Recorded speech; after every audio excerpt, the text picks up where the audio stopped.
Carisa.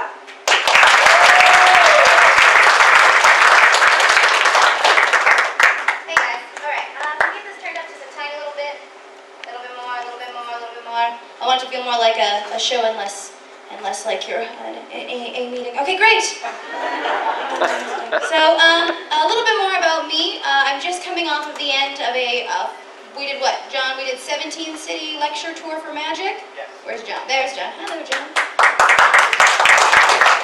So I am the stage manager for the general sessions at Magic Live. I performed at the Magic Castle this year. I won the Comedy Award at the Melbourne Magic Festival, where I competed against 63 other magic shows. But what was most interesting to me about that wasn't my show. It was the fact that there was this fantastic junior magic competition. This was about 8 months ago. And in the junior magic competition, there was an equal number of young female competitors and young male competitors. Wow. Right.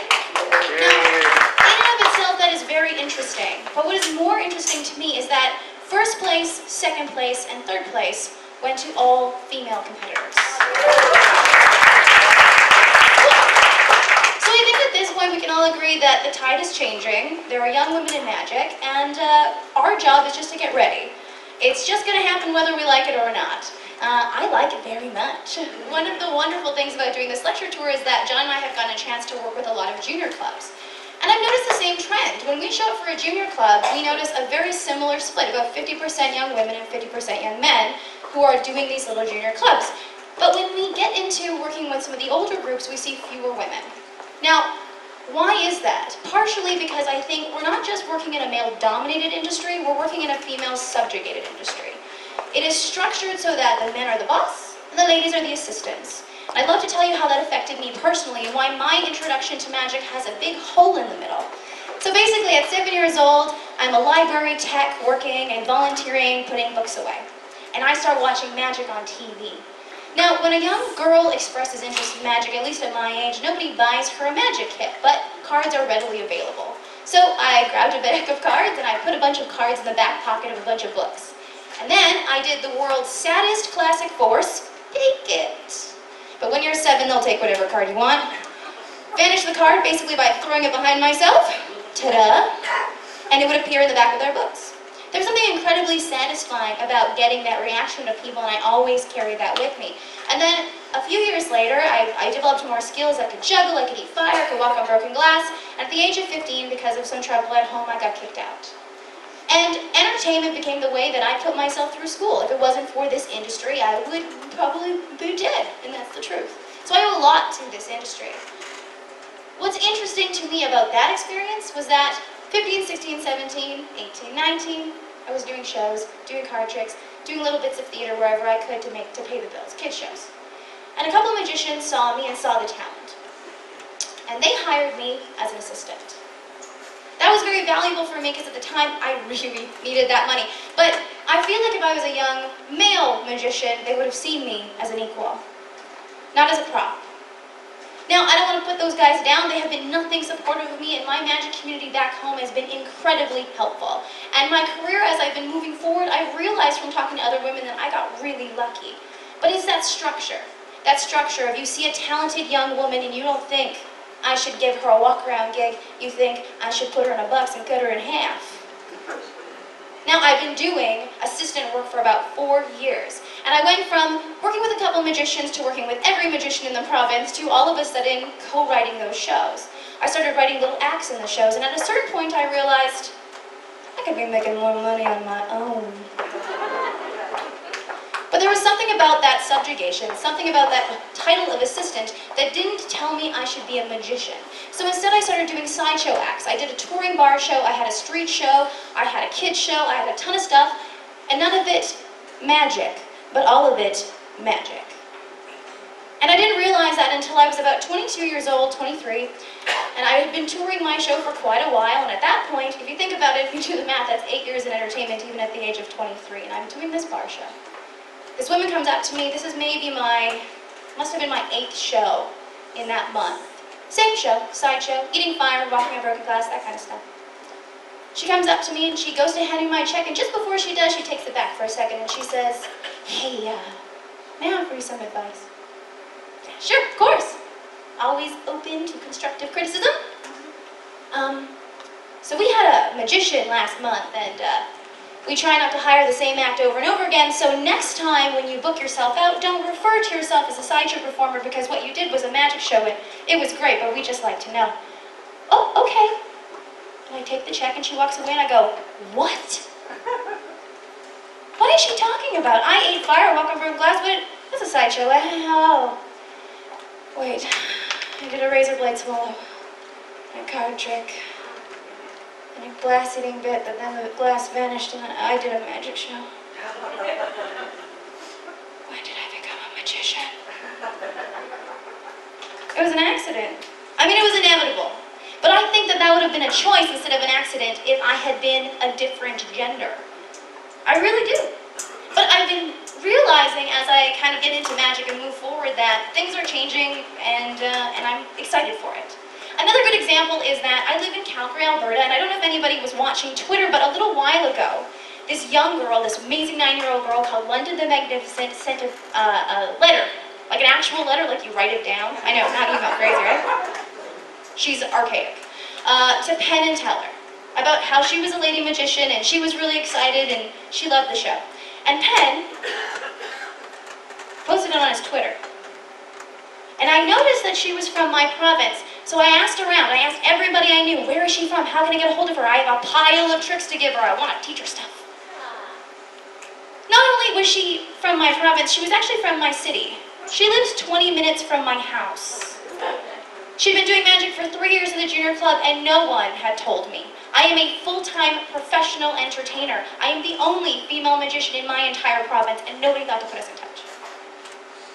It's not because people are trying to do bad things, it's because they're not thinking about what would be of value to her. Now we do coaching sessions once a week, and she's hilarious. She's going to put us all to shame in about 6 years, so make your money while you still can. I don't think anybody's trying to be deliberately malicious, but the truth is that you don't know what other people's experiences are until you have them. I'll never know what it's like to be a guy. I would never try to make decisions on your behalf because I don't know your experience. And I constantly get asked by the men around me because they really want to help. How do we help women in magic? What can I do for you? What can we do for women in magic? And I think the truth is you can't do anything for women in magic. You have to do things with women in magic. Because we know what we need. So let us be part of the solution. Help us break down some of the barriers. So what are those barriers? Barrier number 1, in my opinion, pockets. It's more than just pockets. It's about female and male magic, because magic is an art form that is based on what is standard, what is normal. Things are supposed to look normal. Props are supposed to look normal. Clothes are supposed to look normal. The things that men wear are different than the things that females wear. I remember getting into magic and wanting to get into doing prop manipulation and object manipulation and parasol productions. And I had to start from scratch, because there are 27 different pieces of literature on parasol productions, and there are 0 that refer to anything about how to do so in female dress. Not one. If anybody got to see Celeste Evans' Dove Act, the Dove Production Act, that is an amazing miracle act. It's unbelievable. It is the only Dove Production Act, other than a few other women, that are not done in a suit jacket. But that means that she had to start from scratch. So what happens when these scads of young ladies in magic start reading the literature? When you go from being a 9-year-old doing card tricks and you want to do something a little bigger, when you want to take to the stage. You start reading the literature and you realize there's nothing there for you. What's going to happen? We need to start looking at the lifespan of a woman in magic. You get in when you're a kid and you learn these tricks. Well, what are the stumbling blocks there? Then you decide you're going to join your junior club. What are the stumbling blocks there? What are the barriers in a club that make women potentially feel uncomfortable? What can we do there? Then what happens when you want to be professional? How is that different? Then what happens when you want to do illusions? Then what happens when you want to do something else? Then what happens when you want to write a book? We need to start asking women, what is it different for you? How is this experience different from you? And be genuinely interested. I think the problem that we're having right now is also that we're grateful. I'm going to cry. Wait a second. We are very grateful for all of the things you've done for us. We are. This community is a wonderful thing. I can go anywhere in the world and have a family, but that doesn't mean that there aren't things we need to do to get better. And I think that's where we're stuck. I don't want to complain about something I love so much, but I want this to be better when London gets here. Sorry.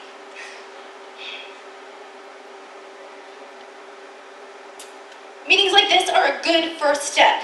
This is a fantastic first step. These conversations are a good first step. But it is important to start holding people's feet to the fire.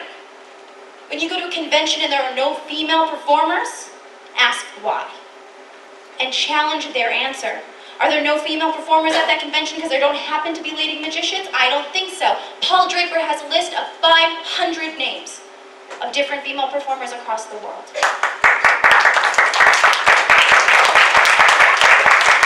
Because there are no women of quality, challenge that. There absolutely are.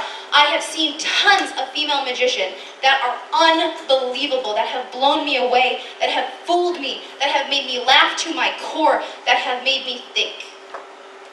Challenge when people tell you why, and ask why women are not lecturing at these conventions.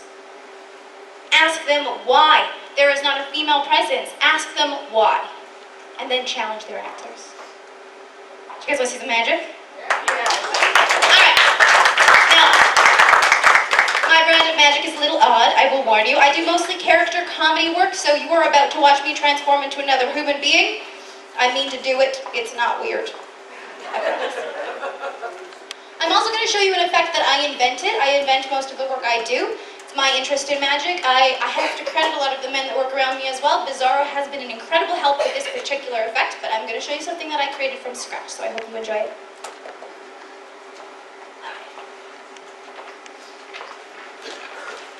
My name is Lucy Darling. Hello, how is everybody doing tonight? Oh, I'm so excited. I adore magic, don't you? Oh, I really love it. I think of it as a high art form on par with the very best Shakespearean sonnets and Baroque paintings and erotic cakes. Although, I agree with Heather. I think the word magic has been co-opted by all of the advertising, don't you think? She's right. I mean, Magic Jack? I don't think so. Magic Bag? Hardly. Magic Bullet? No. Not only is it not magic, it is also not even a bullet. Do you know what it is? It makes smoothies. The least magical of all the beverages. I tried putting a deck of cards and a rabbit inside once and nothing. But I did make a mess, that is true. Now Amazon's trying to get in all the fun of the magic. They're going to start delivering packages to your house via magic. Magic delivery. I suppose it wasn't enough to send packages to your house via drones. It wasn't enough to put packages on the ocean floor and float them up with balloons. Now they're going to use magic. Although this time I feel I've been quite clever, because you see, I signed up for the beta test program. Would you all just like to see if it works? Yeah. Oh, me too. Okay. I got sent a bag and an order form. Okay, I need someone to, I don't know any of these books.